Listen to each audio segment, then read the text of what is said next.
Desa Senjayan, desa kecil yang berada di utara Kabupaten Nganjuk ini menyimpan sejuta misteri yang melegenda di Kabupaten Nganjuk. Gapura Desa Senjayan yang bergambar buaya ini bukanlah tanpa maksud. Konon di desa ini dijaga oleh sosok siluman buaya yang terkadang berubah menjadi laki-laki rupawan yang selalu muncul di saat ada pertunjukan tari tayub. Warga desa menyebut sosok ini Bajul Jayan atau buaya dari Senjayan. Konon ceritanya itu sini dulu kan tempat kesenian tayub, itu tiba-tiba ada orang ikut nayub, wajahnya tampan dan sebagainya, mengikat perhatian orang lah. Itu orang sama perhatian siapa tiba-tiba setelah selesai upacara tayuban itu diikuti oleh warga, sebagian warga mengikuti siapa itu arahnya ke sini, dan ini menjebur ke sungai sini. Seperti manusia, cuman tumitnya itu nggak ada. Makanya kadang-kadang kalau orang Senjayan itu pergi kemana dan punya cerita itu lihat tumitnya itu betul-betul orang apa bukan gitu. Kalau dilihat nggak ada tumitnya, mereka kan nggak berani kan. Sosok Bajul Jayan yang melegenda ini menjadi tokoh sakral yang dihormati oleh warga desa Senjayan. Dikenal sebagai sosok penolong bagi warga desa. Jika saja warga yang bekerja sebagai penambang pasir merasa tidak banyak pembeli pasir, dengan melakukan ritual yang ditujukan untuk Bajul Jayan tak perlu menghitung seminggu. Pesanan pasir pun datang bejibun. Selain itu juga di desa ini seringkali secara aneh ada kiriman barang-barang yang telah dibayar lunas, datang dengan alamat yang mengarah ke Sungai Widas. Ada orang penambang pasir pakai songkro manual itu mas. Jadi kalau sepi mereka punya inisiatif sendiri membawa makanan berupa tumpengan itu dibawa ke sini. Itu cuma ayam dipanggang, nasi sama lauk pauk gitu aja. Setelah itu makan bareng-bareng. Ya alhamdulillah setelah itu lancar ramai gitu. Ya kadang-kadang barang elektronik, mebeler, material bahkan sampai makanan, tempe dan lain sebagainya itu tiba-tiba datang ke sini yang sudah dikasih uang lah untuk diantarkan ke Senjayan sini lah. Ya diantarkan ke sini, nampak pertama ya ada rumah, ada apa, tapi tiba-tiba kok ada bambu banyak, mana ini orangnya. Pernah sepeda motor juga, material-material itu sudah pernah. Barusan itu ada tempe banyak katanya yang udah dibeli sama orang itu, disuruh kirim ke sini. Kelihatan katanya yang jualan tuh ya rumah ada itu ranjang itu katanya meja lah.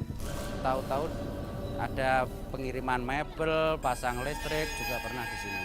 Tapi namanya orang itu dicari di desa sini nggak ada. Terus cuma alamatnya selatan Bali Desa gitu aja. Akan tetapi ada larangan yang tidak boleh dilakukan oleh penduduk selain dari desa Senjayan untuk bermain dekat sungai yang dipercaya sebagai tempat tinggal gaib siluman buaya. Anak kecil dikirain itu airnya segini, ya terus di sana itu nyemplung terus lalep gitu, tenggelam. Beberapa jam kemudian ketemu, tapi sudah meninggal. Kalau dengan tenggelam itu banyak kali, waktu air pasang juga ada, waktu air dangkal pun ada. Rangkaian itu kalau tenggelam itu jarang terjadi kematian, bahkan nggak ada kematian. Lama pun kadang-kadang jumpa entah sangkut apa. Tapi kalau orang luar itu biasanya mati. Bahkan air dangkal seperti ini hilang di sungai ini, dicari sampai satu malam nggak jumpa, tiba-tiba besok jumpa sudah mati. Ada satu cerita itu dia masuk ke sungai itu dengan bawa obor. Berapa lama di situ nampak orang, nampak rumah, nampak apa. Karena ceritanya mau tanaman tapi dia nggak mau. Nah, kalau dia mau mungkin ya terus di sana. Tapi katanya dia nggak mau, akhirnya muncul kembali dengan obornya sekalian pun masih hidup.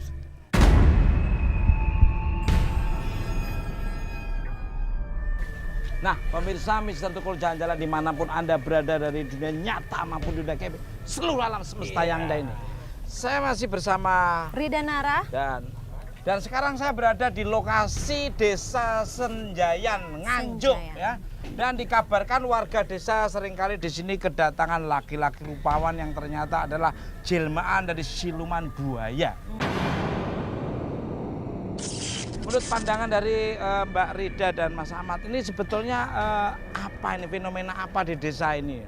Sosok laki-laki ini yang saya rasakan memang bukan manusia. Separuh manusia, separuhnya lagi siluman. Dari Mas Ahmad.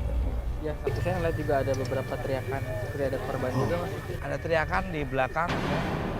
Sepertinya kita penasaran, kata Mas Ahmad ada teriakan di belakang nih. Seperti apa energi yang akan terlihat? Ikuti terus. Mr. Tukul, jalan. Assalamualaikum. Waalaikumsalam. Sejak kapan warga desa melihat sosok penjelmaan buaya yang sering disebut Bajul Jaya? Jaya.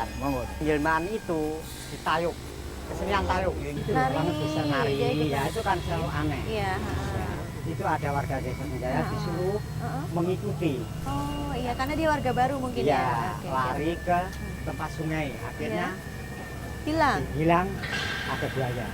Dalam pembuatan logo buaya di gerbang ini cerita mistisnya seperti apa nih? Oh ini, mimpi disuruh membuat tugu. So ada bentuknya buaya sebagai simbol desa Senjaya.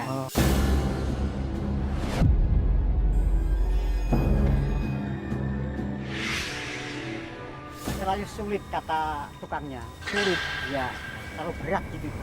Sebelum buat harus pakai selamatan dulu.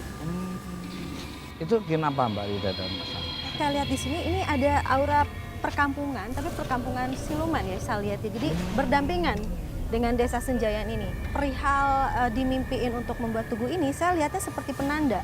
Karena mereka tuh melindungi warga Senjayan sebetulnya. Jadi mereka untuk membedakan mana warga Senjayan, mana orang di luar desa Senjayan sih. Saya lihatnya seperti itu, Pak. Luar biasa analisanya. Nah, kalau dari Mas Ahmad? Iya memang, saya lihat juga bukan cuma satu ya, tadi di sini kayak ada perkampungan di dalam. Wah, Betul. ini pasti Kampungan. penasaran ini ya. Tadi diceritakan sosok siluman buaya larinya ke sungai. Di mana tempat sungai ini? Dari sini mungkin ada 1 kilo. Nah pemirsa, di mana tempat larinya buaya yang perkiraannya dari Mbah Sekober ini kurang lebih 1 kilo. Seperti apa energinya? Ikuti terus. Mr. Tukul, jalan.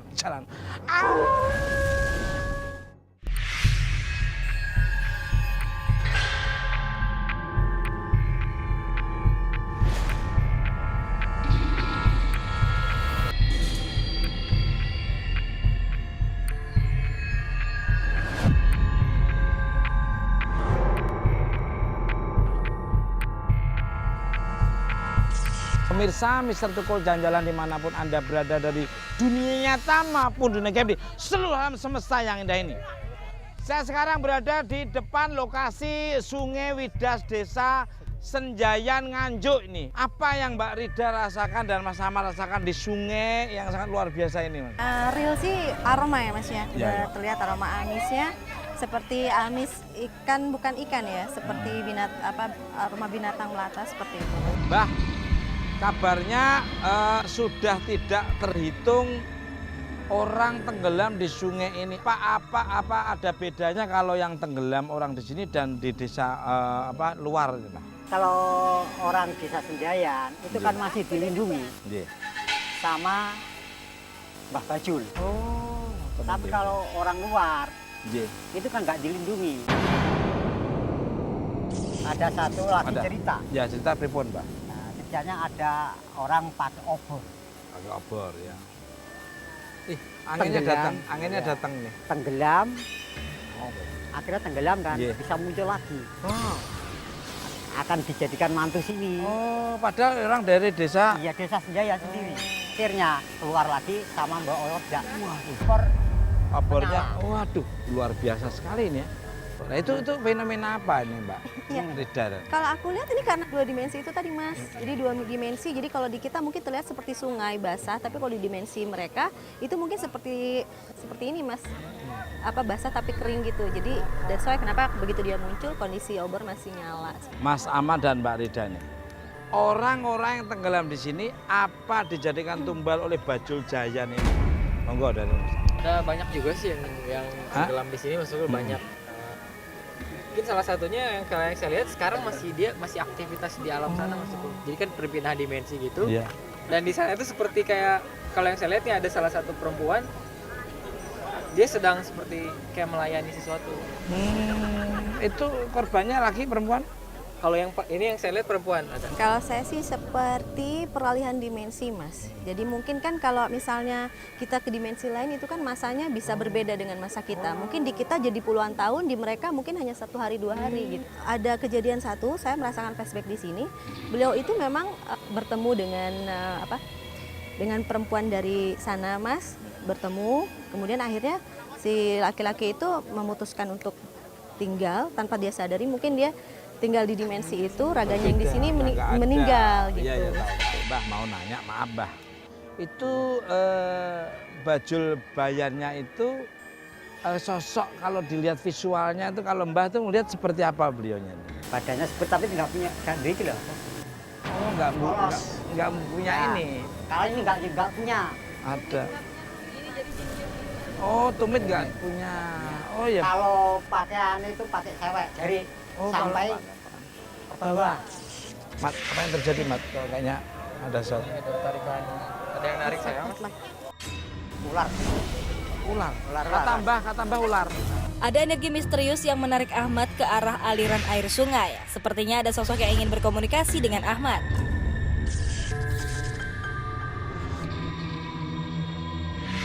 Dengan siapa? Siapa? Girokso. Beliau mengaku bernama Eyang Girokso. Yang Girokso. Iya, itu ular. Yang Ular, Girokso. Apa Anda berbentuk sosok ular apa buaya? Ular. Ular. Ularnya ini panjang, sering muncul. Agak ada penekanan gitu loh, Pak.